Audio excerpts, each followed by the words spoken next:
Fala aí rapaziada, como é que vocês estão? Eu espero de coração que todos vocês estejam bem. E meus amigos, estamos começando mais um vídeo no canal. Já vai deixando aquele like que sempre ajuda muito na divulgação do vídeo. E se inscreva no canal ativando o sininho. Bora começar os temas do vídeo de hoje, falando sobre o guest pose do Ramon Dino, lado a lado com o Urs. Rapaziada, os dois sacaram os físicos atuais em off-season lá no Pittsburgh Pro e viralizaram demais no meio do fisiculturismo. Nós vimos alguns fãs comentando que o Urs está com um aspecto de shape melhor que o do Ramon, pro Ramon tomar cuidado e coisas do tipo, mas rapaziada, isso é um guest pose, uma apresentação em off-season, e o Urs foi malandro, ele se manteve condicionado justamente para isso, para parecer mais seco e chamar a atenção dos fãs no guest pose. Nós temos que lembrar que o Urs disse recentemente que estava na faixa dos 108 quilos, enquanto o Ramon semanas atrás tinha dito que estava com 116, 117, ou seja, é por esse motivo que o Ramon está com um aspecto mais, entre aspas, embaçado de shape,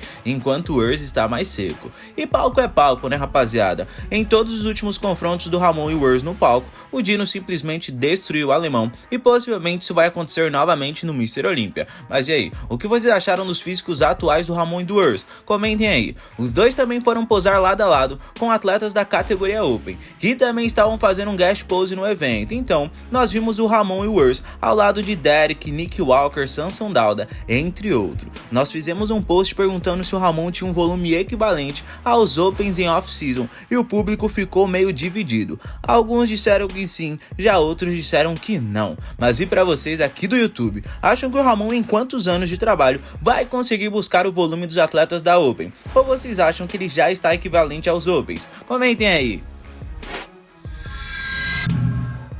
Rapaziada, e ontem também rolou um guest pose do Wesley Vissers em outro evento lá na Alemanha. E o bichão está monstro, hein rapaziada? O Wesley está com um volume muscular absurdo neste atual off-season e quer a todo custo ser uma ameaça ao Ramon e o Sebum no Mr. Olympia deste ano. Será que o holandês tem condições de surpreender todos, igual ele fez no Arnold Classic Ohio? Quais são suas expectativas para ele no Olympia? Comentem aí. Voltando pro Pittsburgh Pro, bora falar rapidinho sobre os resultados de Eric Rudberg e o Vitor Chaves. O Eric na Class Physique foi o grande campeão e garantiu a sua vaga pro Mr. Olympia de uma forma bem sólida, em um nível superior ao top 2 no quesito condicionamento. Já Vitor Chaves bateu na trave ficando com a segunda colocação na categoria Men's Physique e provavelmente Vitor Chaves volte aos palcos no próximo final de semana no New York Pro. E o Eric, como já está com o físico pronto, talvez também compita na semana que vem. Amigos, e bora finalizar os temas do vídeo de hoje falando sobre o atleta 212 Pro, o Felipe Moraes. Quem acompanha o atleta percebeu que ele estava meio sumido este ano e ontem ele revelou o motivo disso. Felipe Moraes anunciou que vai parar de competir por um tempo, porque está com 50% do tendão do joelho rompido e caso ele se prepare para qualquer competição, é certeza que vai romper 100% e esse tipo de lesão poderia acabar com sua carreira. O Moraes falou melhor sobre isso em um vídeo para o seu canal no YouTube, mas resumindo, ele comentou que os treinos pesados dele não foram a causa disso e que ele já tinha esses problemas articulares desde antes de começar a treinar e que, segundo o médico, se ele treinasse com menos carga e com mais séries e repetições, o desgaste seria maior e talvez ele já teria rompido 100% do tendão. Confiram só um pouco do que ele falou sobre isso. Eu tenho hoje 50% de ruptura no tendão patelar do joelho direito. Então, o que isso significa? Significa que o meu tendão ele pode romper a qualquer momento, entende? E tendo uma lesão dessa, não vou dizer que eu certamente me aposentaria e não competiria nunca mais, mas com certeza se tornaria um processo bem mais difícil, eu perderia muito tempo de treino, de competição e de carreira. Procurei ortopedista e durante a minha conversa com o mesmo, ele fez a avaliação, olhou minha ressonância, olhou o laudo, fez uma avaliação bem completa, Dr. Marcelo, e ele me passou que na verdade eu tenho um problema que é meu de nascença, vamos dizer assim. O meu problema é instabilidade patelar, então o que isso quer dizer? Minha patela ela não fica alinhada da forma que ela deveria durante o movimento, quando eu faço extensão ou flexão do joelho.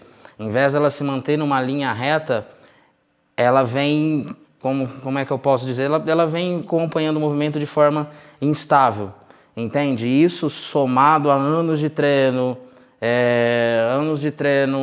que eu negligenciei por falta de conhecimento, a parte de alongamento e mobilidade, que eu não era muito adepto disso nas antigas, somado a alguns treinos, de certa forma, que não seria, acho que a melhor saída para mim naquele momento, devido à falta de mobilidade, encurtamento. Então toda essa somatória de fatores foi o que acabou agravando o problema para chegar nesse ponto. Então, resumindo, nasci com uma instabilidade patelar, comecei a treinar por volta dos meus 15 anos e de lá para cá sempre sentia uma dorzinha ou outra, mas colocava um gelo, recuperava, ou no próximo treino já estava bem, só que com o passar do tempo isso foi ficando um pouco mais complicado. Então, juntando essa somatória de fatores foi o que trouxe a minha atual situação nesse momento.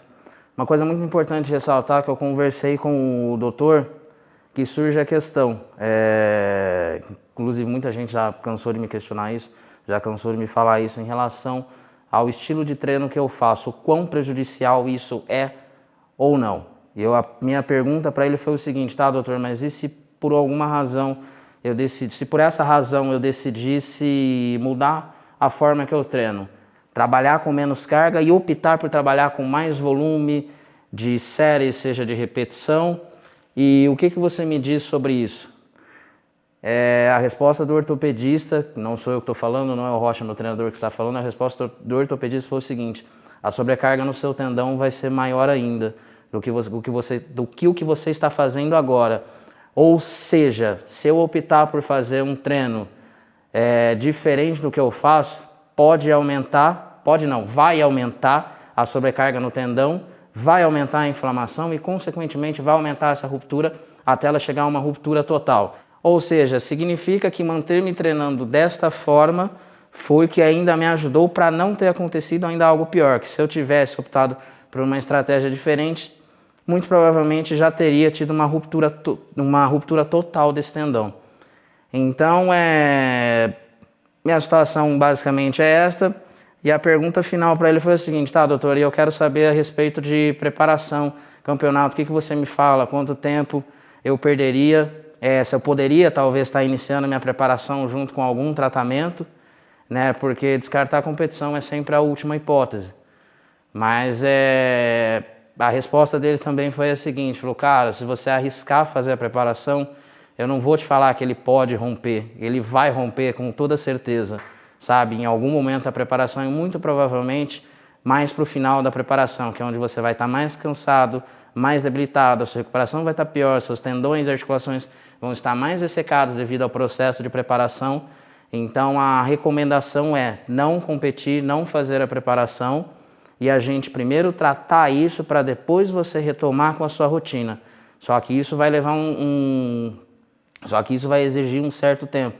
Não posso te dizer com tanta certeza porque a gente precisa iniciar o tratamento e ver como é que o seu corpo vai responder diante do tratamento, para aí a gente poder ter uma resposta um pouco mais precisa do quanto tempo você vai poder retomar seus treinos da forma que você precisa. Bom, galera, então, resumindo, a minha situação seria essa. Infelizmente eu tive que abortar todo o calendário de competição esse ano, até porque mesmo se o tendão, se eu não tivesse algum problema, mesmo se eu não tivesse todo esse risco de romper o tendão, os treinos já estavam bem comprometidos e então eu não ia conseguir entregar uma versão tão competitiva quanto eu gostaria ou poderia se eu estivesse bem. Então a estratégia, a decisão mais inteligente agora não está competindo e agora está tratando esse problema. Vou iniciar um tratamento de regeneração do tendão para cicatrizar e vou estar trazendo o máximo de informações possíveis sobre esse procedimento. Por quê? Porque é um problema que eu sei que outras pessoas já tiveram, têm ou vão ter. Então, se eu puder estar ajudando de alguma forma, trazendo essa informação, eu acho que vai ser bem útil para vocês. E obrigado à galera que me acompanha.